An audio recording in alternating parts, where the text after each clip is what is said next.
Hello, hello, and welcome to another Rise Up CX Talk. This is the podcast where we discuss the strategies on how to transform experience into business growth. I am your host, Camila Ferreira, an award winning CX leader, an author of Long Live CX, available on Amazon, and an international speaker. And today I have the pleasure to share the stage with Lydia James. I'm going to let her introduce herself, but before that, I had the pleasure of meeting her in one of the TX events. And I think there was an instant match from both sides, recognizing the talent of each other, the leadership, and the knowledge on CX. So it's a pleasure to have her here to discuss. Let me get the topic for you, leading through disruption. There is so much for us to unpack, but before this, Lydia, please take the stage and have the chance to introduce yourself. Thank you, Camila. It's such a pleasure to be here with you. It's, going back to your story, it was in the beginning of the year and we talked then and we knew that we needed to do something together. So I am glad that we finally have this opportunity. I appreciate you inviting me on your platform. So I'm Lydia James, and just a little bit about me. I am a transformational expert. I help leaders go from chaos to clarity by helping them discover new strategies and systems to really scale, create, and deliver and maximize profitability. So you think about you have a business challenge today, and how do you overcome that? And ultimately, business owners are in business for profitability. I'm here for you and here to help you deliver results. But a little bit about me, I've been in corporate America for over 20 plus years, and I've had the privilege of transitioning from logistics to a software engineer, all the way to a C-suite at the C-suite level.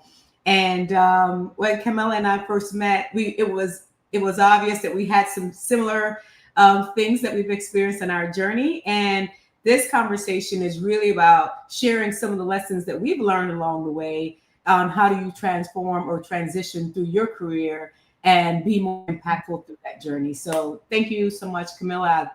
I'm ready for you whenever you're ready to jump in.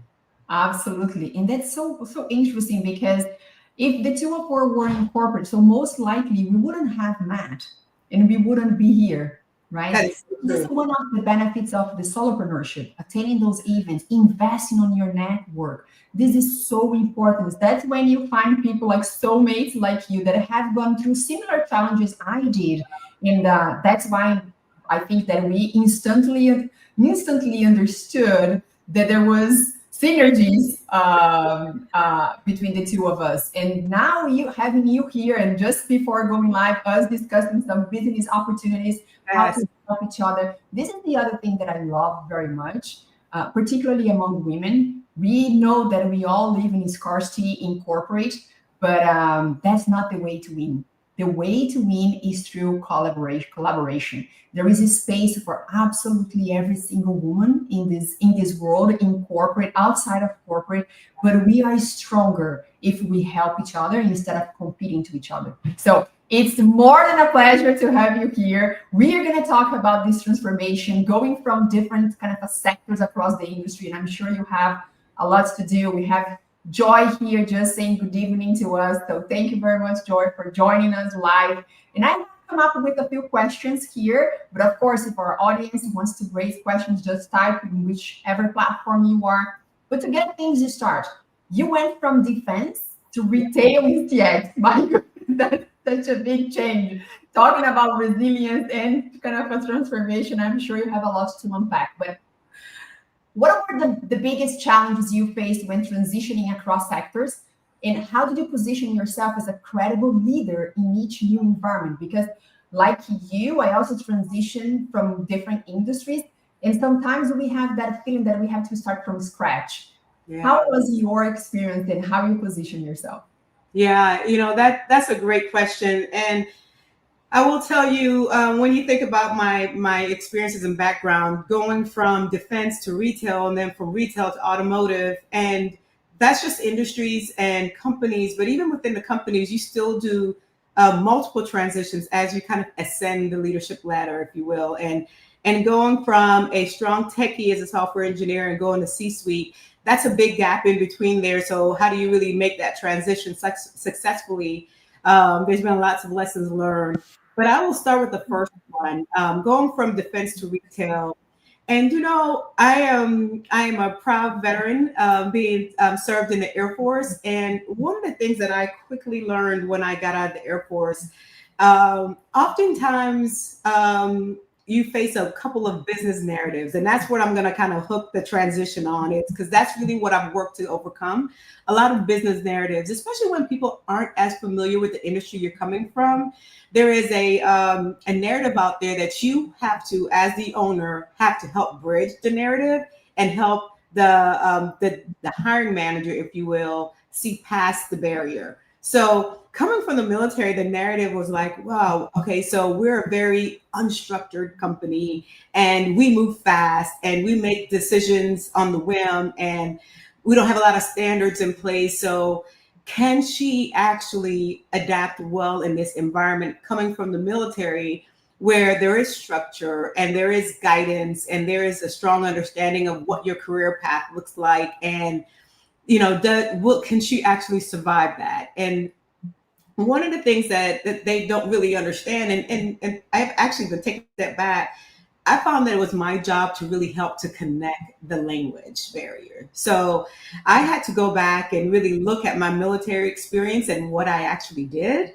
And I looked at what they're asking me to do, what the role job description says, and how do I convert the language? Because when I go in on my resume and I'm saying SOPs and techniques, tactics, and procedures, and they're like, what does that mean? And so I had to really reshape that narrative to talk about what are your standards and mode of operating and operating rhythm, and really translate into the narrative that they actually speak to connect the dots.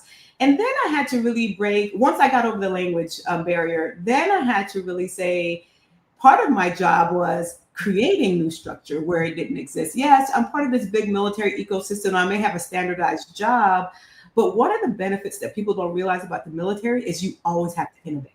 Like what we did yesterday, it's not good enough to operate that way. Your job is to reinvent your job every day and think about how do you pull that through for the job of the future. So I was a part of different teams that really looked at our processes, and every year we would really deconstruct our processes and really find a different way to do it. So you still got to operate in how you run the business today, but you got to create something for tomorrow. So that's innovative and that's new processes on the fly and getting people bought in. And so I had to really bring some exposure to, yes, you may think about that big structure, but there's a lot of unstructured parts of it that you're responsible to not only just bring to the table, but create on your own. So I had to really show the innovation and how that applies into their current world so they can connect the dots and say, okay, this is an area that I think that she can actually exceed in, and how can we start and make that transition? And that's that was one of the hardest transitions, I would say, because coming from the military and not being as familiar with the lingo, not only corporate lingo, but industry lingo and subcultural lingos. And it was my job to really tear that back, decompose it, and then really reconstruct and translate the narrative to where people can understand. And Cami, I watched one of your podcasts and you mentioned about speaking the language of your customer, and when you talked about when in the finance side you had to talk ROI to the finance guys, and when you go to the business you talk business to the business guys, and it was interesting at the early age of 20 something, like early in my 20s, I had to learn and make that transition. Not that long ago, huh? It was just yesterday. Just yesterday. And that practice is a common practice that stands through today. So if we think that we've kind of evolved and we have some common vernacular, you still have industry specific language, and as we say in the military, nomenclature. You got to know when to pivot and how to adjust based on your audience. And that's effective communication one-on-one. Oh, absolutely. I think you mentioned a couple of important things here. One is military as your foundation. I'm pretty sure that you learned a lot from those times that you carry until today, right? Absolutely. And once I believe that most people in their first job, they don't have that conscience of how strong or how foundational their first jobs are going to be. And this is so important. So having a strong foundation. And the second one is, okay, I learned this from military industry, but it can be applied, the concept can be applied to other industries. And that's exactly what you mentioned about communication. Yeah. Similarly, in CX, I keep saying this and you watch the podcast. So you gotta adapt. I think one of the big mistakes people make in general is just assuming that others will understand their language. And coincidentally, yesterday I was going through, I thought I was taking an article from Harvard Business Review where they are talking about how to communicate with clients. And they do an exercise where you have a tapper and a listener. And they pick a very kind of common and popular song that the tapper needs to tap, and the listener must kind of guess which song is this. And only, bear with me, 2% of listeners get it. And why?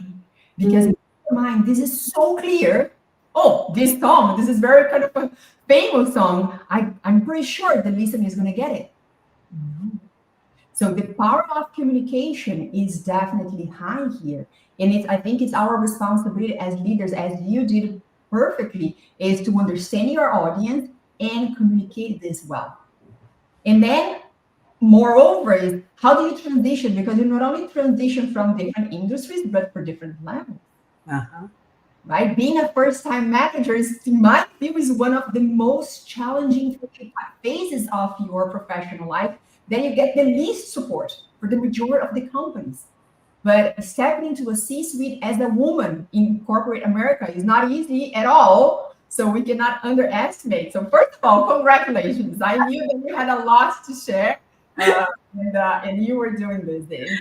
Definitely foundation, communication, innovation, things that we need to have in mind to improve ourselves, but to navigate through the different scenarios that we step in. Sometimes you don't change industry, but you change companies, and the culture of the company is different. How you navigate that transition, how do you show up in a way that that have the sense of belonging. Yeah. Yeah.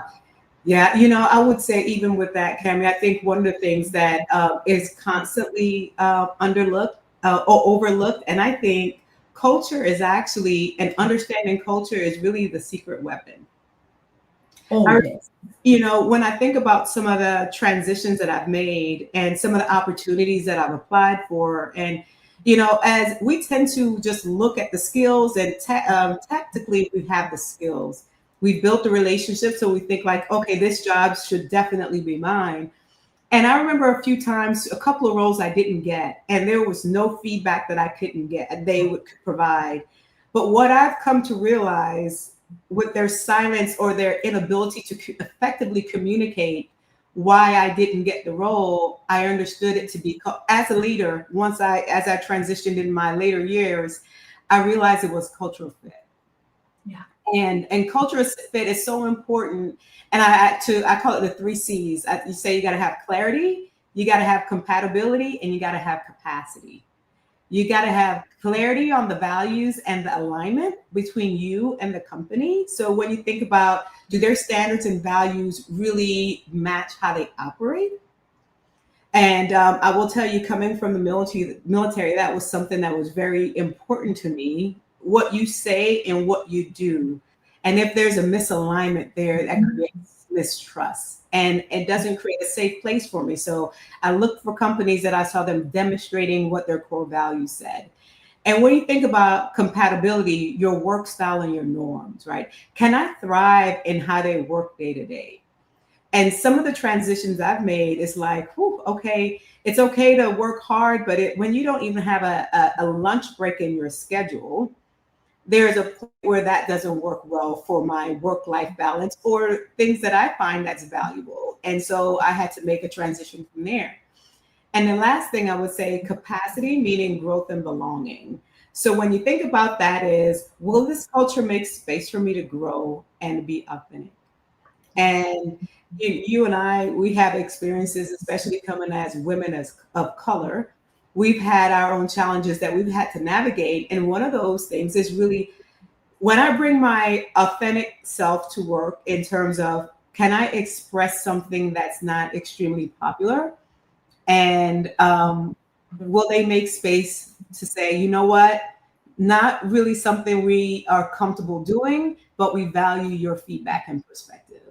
And that's hard, right? But in order to get there, you got to look for sponsorship opportunities. Does that happen in the company? Do they have diversity in leadership? And is there psychological safety?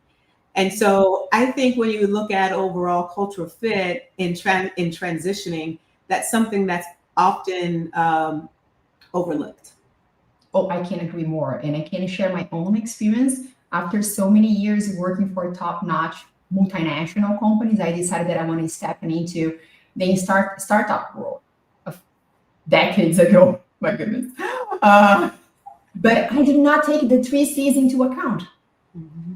And what used to bother me in big multinational companies is what I miss the most in the startup world.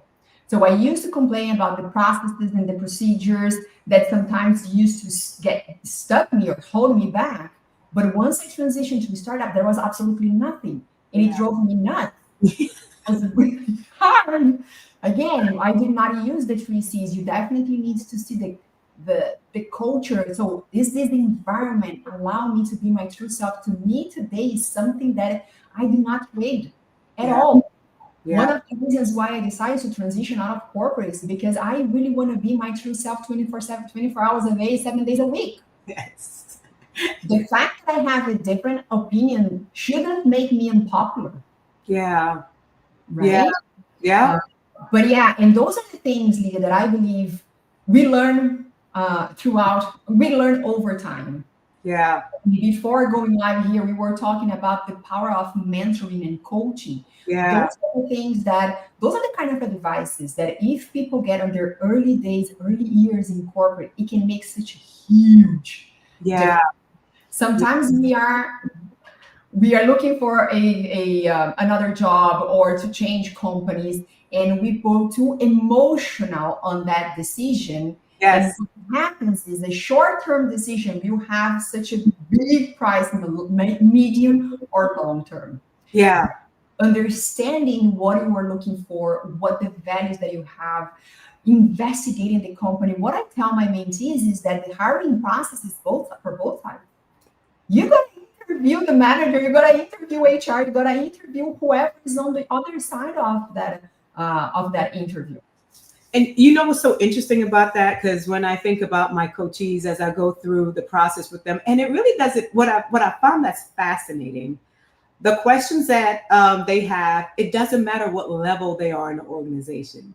So we believe when I think about my business owners, they have the same concerns as my rising stars in terms of my coachees. And one of the things that they focus on the overall executive package or the compensation package, but they miss the three C's because you automatically think, well, it's a great company and it sounds like it fits my needs, but does it fit your needs? And when we think about being uncomfortable and disruption and then, making a huge transition, because let's face it, every time you transition to a new job or a new company, that's a huge lift because it goes from your emotional safety and your confidence level being here to it takes a dip again because now you're onto that cycle on new people, new team, having to rebuild yourself, who you are, prove yourself, and how do you make that swing back to the top. And a lot of time the resistance that they face as they enter in to this new group or a new team, a new company is all around the three C's because they're not really clear about their reporting manager and how they align with that and how does that stack against the overall company and how does that stack with their vision. So you're often forced into a decision and you jump in, you're excited about it. And then you quickly learn after 90 days, why am I meeting such friction? And it's uncomfortable and it's not the work. Yes. Oh, absolutely. I once had a big role in a big company. And before I did my due diligence on investigating the company, the values, and talked to people who were working at the company at the time. But of course, one thing is being an outsider and being an insider. Right? So when you leave the real experience, and that company requested me to not be my true self. And this was something that based on my investigation and talking to people that I never thought I would be asked to. On the other hand, I work for smaller companies that gave me freedom not only to be my true self, but to operate. Because the other trap that I face throughout my career is that, oh, you are hired to transform, you are hired to lead, you are kind of hired to make things differently. But at the end of the day, that's not what they're looking for. They are looking for someone that can put in a box and check their kind of a hiring box. And once you are there, you're not allowed to execute or to deliver the ideas that you brought with you. So yeah, I have experienced both. And Yeah. sometimes the size of the company or the name of the company just lead on how they're going to treat you, and you face yourself in a big trap that is hard. That is hard to leave. That's right. Because a lot of times what we say we want and what we need, when it arrives, we're not always as accepting, right? Like, say you go to the doctor and you have, you're really sick and you need medicine. We don't want to go and we don't want to do it, but ultimately it turns out best for you. And I remember even one of my experiences where I hit the same roadblock where I was brought in to transform, and they knew, the company knew that they need, where they were at a maturity level 1, and they really need to be at a maturity level 3. And so I'll meet them where they are and help them to get to the next steps. I'll lay out a plan. Here's where we're going. And I will tell you that I am typically the, once we get in alignment and here's the plan and here's the mountain, we're going to it. We are going to the mountain. So, which can make people very uncomfortable because a lot of times they don't think that they're going to actually get to the mountain or even go through the mountain. And I'm relentless in that matter, and we actually make it to the other side of the mountain, and we learn some things about ourselves along the way. But one of the things that helped me to stay encouraged in the resistance that I was facing along that journey, and it's one of the executives that said, we want you for your skills to help us build some structure and really have a discipline to get us to the other side. And the resistance that you're facing is uncomfortable, but we need it.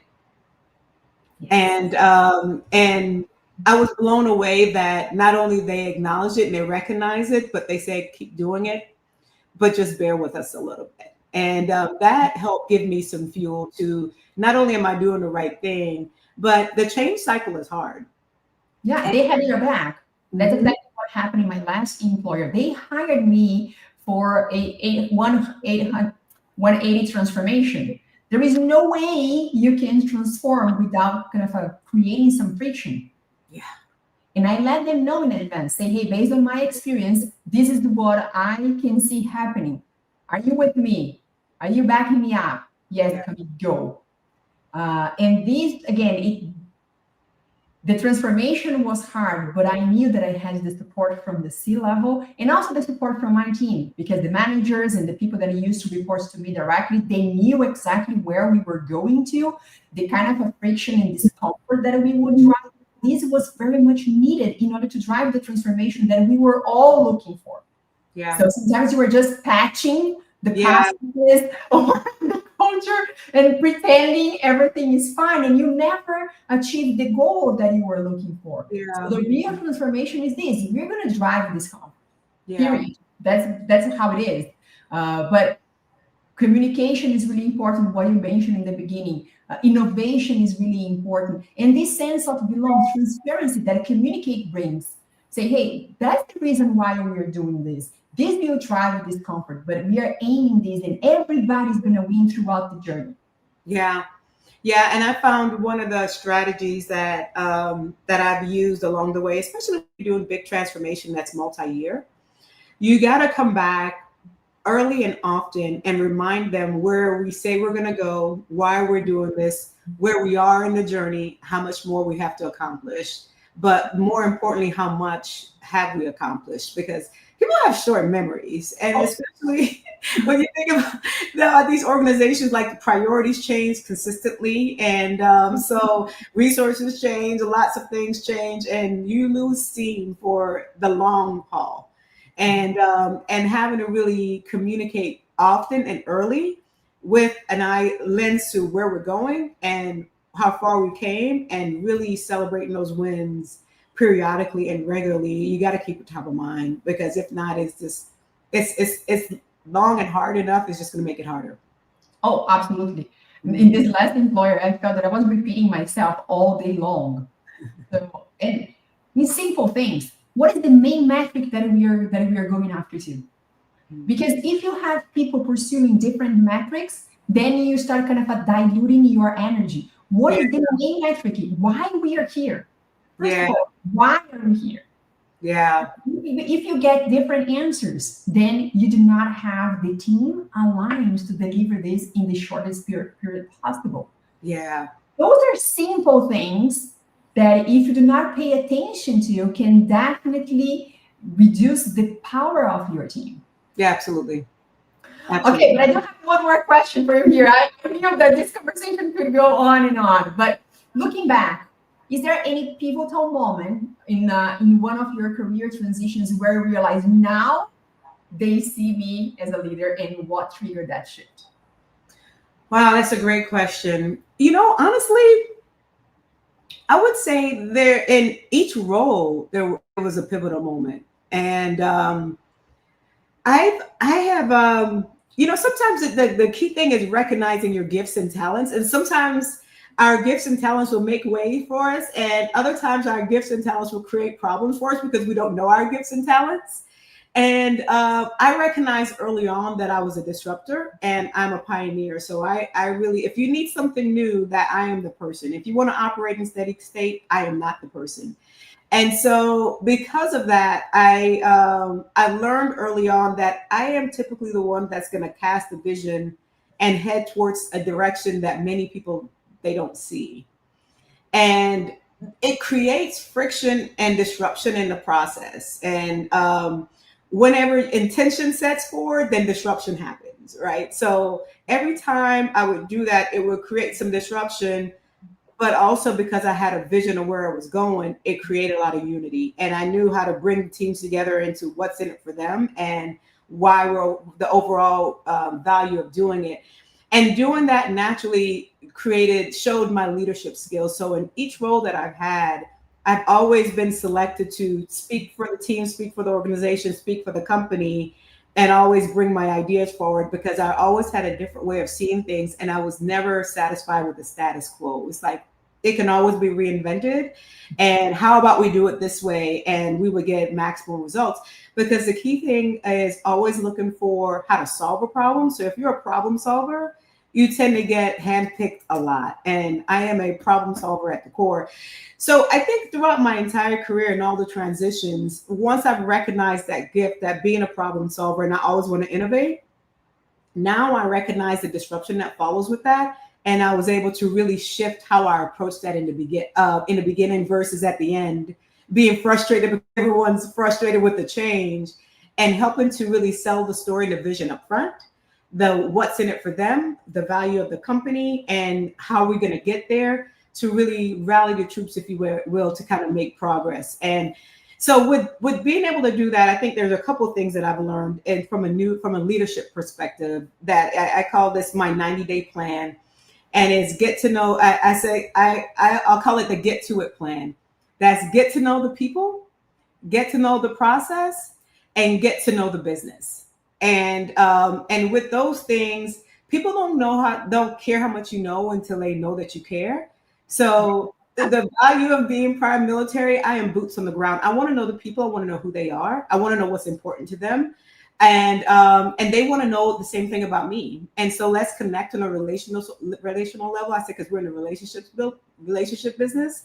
And then let me understand the process. Like, how are you really working the process? And what does that look like? How does it drive an impact? And let me understand the connections. I call it the gives and the gets, and how we really operate. And then also, how do you get some quick wins in the first 90 days? And I think that's how you get steam and traction and get people to move and really buy into the vision that you have. But the get to it plan has worked for me for all these years. And it's really pivot people to see, okay, well, this is a leader that I want to actually follow, not just she's a leader. Now we got a new leader of the department. She's a new leader of this. It's like, okay, I can buy into Lydia because I know who she is. And I can buy into her direction because I understand what she wants to do and how it affects me. And also, she understands me and she heard my voice. And I got an opportunity to put my fingerprints on the plan. And so they're vested now, part of the process to move forward. My friend, I can tell you, if you and I had worked together, we would have turned this kind of a planet upside down. Yes. I agree with absolutely every single word that you just said. Is this? I was always known for the person who would transform. Yeah. There was a clear kind of a before and after me, always. And of course, it drives friction. So knowing how to do this is truly important. And what you shared today here was more than a masterclass. And unfortunately, we are approaching the end already. I thought this time this would fly and definitely flew. I had a last question that you have already answered. For professionals listening today who are navigating transitions, what practical advice would you give them to accelerate trust and influence? You have just mentioned the 9-day plan, but after listening to us today, and this is going to be recorded on my YouTube channel, I am pretty sure people will definitely want to work with you. What is the best way? So what do you do? Tell a little bit more of what you do, what you offer, and how they can connect with you. Absolutely. So I am a servant leader at the heart. That's where I start first. And my whole passion is to serve people so they can serve the business that they do. So I am a coach. I am a business consultant. You can reach out to me and DM me directly in LinkedIn. We're on this platform and it's the easiest way to get there. But more importantly, I help you create a plan that's specific to you so you can tackle the things that are causing you challenges in your life that you want to overcome. So that is what I do, what I'm passionate about. I have the privilege of serving lots of people through my career, and that's my purpose in life.